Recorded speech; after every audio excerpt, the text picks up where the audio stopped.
सबको जय जोहार, जय छत्तीसगढ़। मैं सर्ववादी दल का अध्यक्ष अरुण पन्नालाल बोल रहा हूँ। और ये हमारा जो आदि दल बना है वो खास तौर से हमारे ईसाई समाज के हितों की रक्षा के लिए बना है। और इसलिए आज मैं आपके सामने कुछ बात यहाँ पे रखना चाहता हूँ। पहले मैं अपने समाज को एड्रेस कर रहा हूँ। जो बात मैं 4 पॉइंट रेस कर रहा हूँ वो हमारे समाज के लोगों के लिए है, उसको कृपया थोड़ा ध्यान से सुनिए। और वो ये है कि बाइबल में साफ लिखा हुआ है कि सताव आप पर आएगा, अगर आप सहमत हैं तो हाँ कहिए, आना ही है। और बाइबल में आगे ये भी लिखा है, जो इस परीक्षा की घड़ी में खरा उतरेगा स्वर्ग वही जाएगा, बाकी कोई नहीं जाएगा। ये हमारा विश्वास है। तो ये हमारी परीक्षा की घड़ी है। आप ये मत सोचिए कि हम कांग्रेस को छोड़ दिए हैं तो हमारा सताव खत्म हो जाएगा, या भाजपा को छोड़ दिए हैं तो हमारा सताव खत्म हो जाएगा। हमारा सताव खत्म नहीं होगा। सवाल यह है कि हम खड़े हैं आज आपके संवैधानिक हकों की रक्षा के लिए। ये इसका सर्ववादी दल का उद्देश्य है। इस बात को आप समझ लीजिए। और हमारी लड़ाई संवैधानिक लड़ाई है अपने समाज के हित की रक्षा करने के लिए, इसलिए ये दल बना हुआ है। और आज हम देख रहे हैं, पिछले 4-5 दिन से मैं देख रहा हूं, बहुत जोर जोर से हल्ला मच रहा है। धर्मांतरण धर्मांतरण और धर्मांतरण का विधेयक ला रहे हैं। उसमें मैं 4-5 मुख्य बातें संक्षिप्त में कह करके अपनी बात को खत्म करूंगा, कृपया ध्यान से सुनिएगा। पहले तो मैं ये बताना चाहता हूं कि सन 2006 में भी यही भाजपा पार्टी ने धर्मांतरण विधेयक लेकर के आए थे। मेरे दोस्तों, वो धर्मांतरण विधेयक आज तक लागू नहीं हो पाया है। उस वक्त भाजपा के ही जो गवर्नर आदरणीय KM सेठ साहब थे, उनने उस पर हस्ताक्षर करने से मना कर दिया था। उसके बाद साय साहब आए थे जो कि कांग्रेस के गवर्नर राज्यपाल थे, उनने भी दस्तखत मना कर दिया था। उसके बाद सरकार भागी भागी गई थी। प्रतिभा पाटिल उस वक्त महामहिम राष्ट्रपति थी अपने देश की, उनके पास गए थे कि इस विधेयक पर साइन करो, तो उस पर भी उनने साइन नहीं किया। तो मेरे दोस्तों, मैं ये बताना चाहता हूं कि जब तक कोई कार्य संविधान के दायरे के अंदर नहीं होगा वो कानून लागू नहीं हो सकता। ये तो हम लोग बाकी 11 प्रदेशों में सो रहे हैं, मूर्ख हैं, इसके चलते वहां पे ये सब कानून लागू हुआ है। कभी ऐसा कानून लागू नहीं हो सकता जो संविधान के बाहर हो। और अभी बड़ा प्रीमेच्योर है कोई बात करना।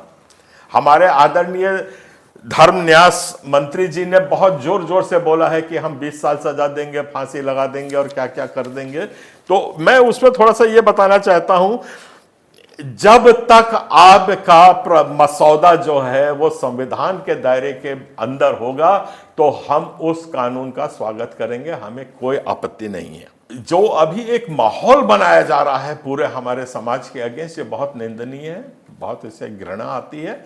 और मैं ये बताना चाहता हूं कि धर्मांतरण लाने का एक बहुत आसान तरीका इस सरकार को दे रहा हूं, हमारे आदरणीय मंत्री जी को भी दे रहा हूं।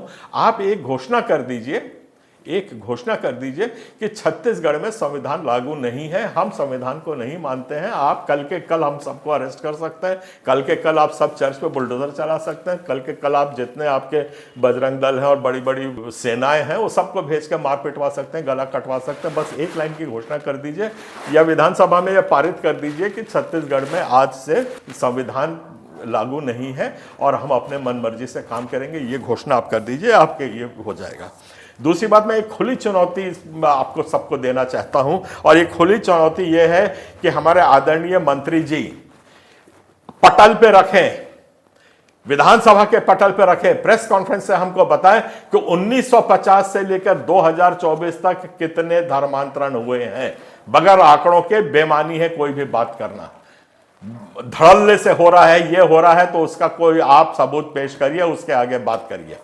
1950 में कितने धर्मांतरण हुए, चलिए उतने लंबा नहीं जाते हैं, तो अभी ये 2018 से 2023 में कितने धर्मांतरण का रिकॉर्ड है। मैं और ये भी स्पष्ट करना चाहता हूं, धर्मांतरण करने का अधिकार किसी के पास नहीं है, नोबडी। सिर्फ कलेक्टर जो है वो धर्मांतरण कर सकता है, बाकी कोई नहीं कर सकता है। कलेक्टर के पास, आपके पास आंकड़े हैं, कलेक्टर के पास आपका पूरा हुकूमत है आपकी। आप कलेक्टर को आदेश दीजिए पूरे छत्तीसगढ़ के कि कितने धर्मांतरण उनके पिछले 5 साल में, 10 साल में, पिछले 3 महीने में हुए। उसके बाद ये हवा खड़ा करिए, आपकी बात वैसे ही ध्वस्त हो जाएगी। धर्मांतरण की खूब बात हो रही है सरगुजा क्षेत्र में भी, कुनकुरी क्षेत्र में भी और जशपुर क्षेत्र में बड़े ऊंचे ऊंचे स्वर से बोला जाता है हम घर वापसी कर रहे हैं, ये कर रहे हैं। मेरा फिर एक खुली चुनौती है, बड़े खुल के मैं बोल रहा हूं कि आप उन आंकड़ों को वहां पेश करिए। आपके पास आंकड़े नहीं है तो आपके 1 महीना 2 महीने के अंदर जनगणना हो सकती है, जैसे बिहार में हुई है। आप हमारे धर्म आधारित जनगणना करवाइए कि आज इस जात के, सतनामी समाज के, साहू समाज के, बाकी समाज के कितने कितने लोग हैं, उसकी जनगणना करा के उसको विधानसभा पटल पर रखिए। उसमें ईसाई समाज की भी आज कितनी गिनती है वो भी आ जाएगा। तो बहकावे में ना करके इसमें अराजकता फैलाने की कोशिश ना करें। शांत प्रदेश था, शांत रहने दीजिए। ये मैंने आपको साफ बताया कि और आपको धर्मांतरण रुकाना है तो आपको कोई धर्मांतरण विधेयक की जरूरत नहीं है। आप कलेक्टर को सीधा, जिसने धर्मांतरण होता है कलेक्टर के आदेश से होता है, उन सब कलेक्टर को पकड़ के जेल में डाल दीजिए, धर्मांतरण खत्म हो जाएगा। जब कलेक्टर ही नहीं रहेगा तो धर्मांतरण कौन कराएगा? धर्मांतरण बंद हो जाएगा। इतना आसान काम है। आप काहे का ये विधेयक के पीछे पड़ रहे हैं? वैसे 50 कानून है हमारे पास, जितनी भी कार्रवाई कर सकते हैं। आप पहले तो कलेक्टरों को अरेस्ट कर दीजिए, जहां जहां जितना हुआ उनको बंद कर दीजिए, आपका धर्मांतरण आज खत्म हो जाएगा। क्योंकि कलेक्टर ही धर्मांतरण करवा सकता है, बाकी किसी के पास कोई अधिकार नहीं है। आखिरी बात मैं ये कहना चाहता हूं कि आदिवासी को धर्म स्वतंत्र समाज माना गया है। ये एसटी कमिश्नर 1965 में उसने आदेश दिया है, जो एक सुप्रीम कोर्ट के सिटिंग जस्टिस के बराबर उसके अधिकार होते हैं। और ये सर्वमान्य कानून है कि आदिवासी समाज धर्म आधारित समाज नहीं है। अब अगर कोई उसमें से कोई नया धर्म अपनाता है तो वो धर्मांतरण के दायरे में नहीं आता है। चाहे वो हिंदू बनता है तो उसको स्वतंत्रता है, ईसाई बनता है तो उसको स्वतंत्रता है। हिंदू बन रहा है तो बहुत अच्छी बात है, हमें कोई आपत्ति नहीं है। ईसाई बन रहा है तो आपको या किसी को कोई किस्म की आपत्ति नहीं होनी चाहिए। ये समानता का फाउंडेशन है, ये हमारा जड़ है हमारे संविधान की। तो इसका कृपया पालन करिए। और आदिवासी बदल गए, ये हो गया, और वो अपना धर्म छोड़ना चाहता है या किसी धर्म को अपनाना चाहता है, उसके पास पूरी आज़ादी है, उसकी आज़ादी को बरकरार रखा जाए। मैं हमारे आदरणीय मंत्री जी को थोड़ा सा याद दिलाना चाहता हूं, शायद भूल गए हैं कि बस्तर की 3 सीट पूरे ईसाई समाज ने भाजपा को दिलवाई है। डंके की चोट पे कहता हूं। ये कांकेर सीट सिर्फ 16 मतों से बीजेपी जीती है और ईसाई समाज ने वहां 4839 वोट प्राप्त किए हैं। ये कांग्रेस के ही वोट कट के आपके झोली में आए हैं, तब आप सिर्फ मात्र 16 वोट से जीते हैं।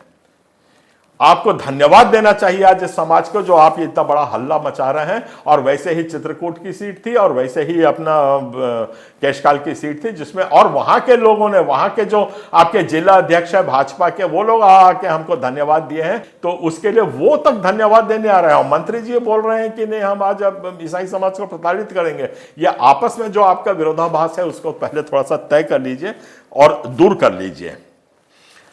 आखिरी बात मैं ये बताना चाहता हूं कि ईसाई समाज आज एक तो निपुंसक समाज नहीं है, सोता हुआ समाज नहीं है जो आज से 10-20 साल पहले था। आज हम अपना हक जानते हैं, हम अपने हक की लड़ाई लड़ना जानते हैं।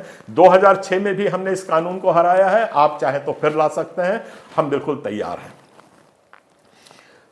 मैं एक बात आपको कहना चाहता हूं कि लोकसभा चुनाव में अगर किसी भी प्रकार का हमारा समाज भटक करके एक बार कांग्रेस से अलग हुआ तो उसका खामियाजा कांग्रेस ने देख लिया।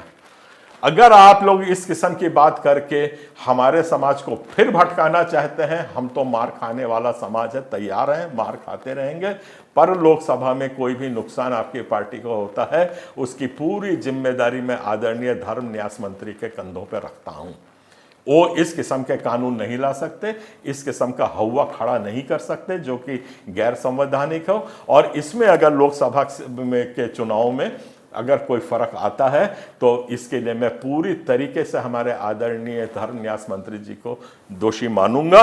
और ईसाई समाज को आज भी उम्मीद है कि सबका साथ, सबका विकास, इस नारे को सार्थकता दी जाएगी, इसके जड़ को पानी दिया जाएगा और हमारे छत्तीसगढ़ में सबका विकास और सबका साथ, ये जो नारा हमको दिया गया है, इसको हम फलवंतित होते देखेंगे, यही मेरी उम्मीद है। और इसी के साथ मैं अपनी बात को समाप्त करता हूं। पर इस कानून का हम पुरजोर विरोध करेंगे, कानूनन विरोध करेंगे, चाहे सुप्रीम कोर्ट हो, हाई कोर्ट हो। हमारा धरना प्रदर्शन हो, एक बहुत विशाल धरना होगा कि जो 2006 में आपने देखा था जिसमें 25-30 हज़ार लोग आए थे, उसका कम से कम 4 गुना ज़्यादा लोग आएंगे। तो हम लोग आज सोते हुए नहीं रहेंगे। इतनी बात दे के मैं आपको सबको जय जोहार, जय छत्तीसगढ़, जय धरती माता कहता हूँ। जय हिंद।